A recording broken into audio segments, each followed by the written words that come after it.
Hi, my name is Linda Lowen, and you are listening to this week's episode of 4 Minute Friday. Every Friday, I think about something that's happened throughout the last week or so and spend some time around 4 minutes talking about it. Well, this is the start of a new year. This week, kids were back in school, and that meant that the summer holidays are over. And I always considered the beginning of September a new year because it was the new calendar year for the school year. And that also meant that I generally went back to work after summer holidays, as do many of us. And it's a little bit more of a focused time. During the summer, things can be a little bit more easygoing, and there's a lot of other activities that are going on that make the summer months far more relaxing and enjoyable because we're going outdoors, we're enjoying the lake, extended long weekends and such. So back in September, we get back into the grind in the lead up to Christmas, which is another holiday, and then the actual New Year, which is another time that everything is renewed.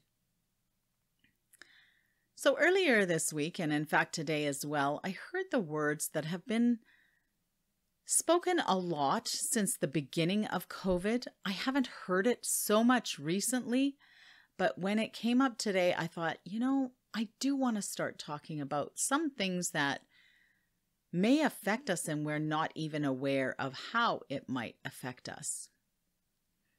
And now the kids are back in school, as I said. Some people are going back into the offices, and I want to talk about the expression socially distanced. Throughout COVID, I do not believe that we have been socially distanced. In fact, I believe that many of us have become even more socially connected out of necessity because we were physically distanced. So we just decided to connect with one another in different ways. Now, last year's school year looked a lot different than this year's school year. In the past few days, there's more kids attending school in person, whereas last year the teachers were teaching online and they were connecting with students through the video screen. I actually think that's a good thing, but that's not the point of this conversation. I do think that children need to be with other children and their peers to learn to support one another, collaborate with one another, and just basically learn socially acceptable behavior. It's hard to do that when you are not actually when you're physically distanced. So this is something that they can learn because they are now physically closer, although they still keep a certain amount of distance between them due to the protocols. But I just wanted to talk a little bit more about the socially distanced expression.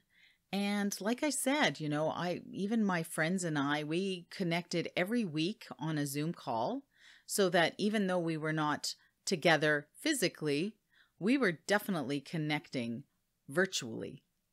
And so we were able to find out what was going on with everybody and to stay socially connected.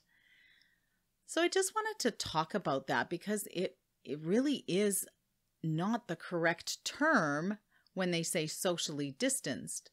It is physically distanced, but I think that we are all very much socially connected with one another in some form or another. Anyway, that's one of my personal perspectives. I don't know whether you'll agree or not. If you have any other comments, please comment below. I'd love to hear it. And for all of you, I would like to say thank you for listening to this episode and any of the previous episodes. I look forward to seeing you again next week, and have a wonderful weekend. So long for now.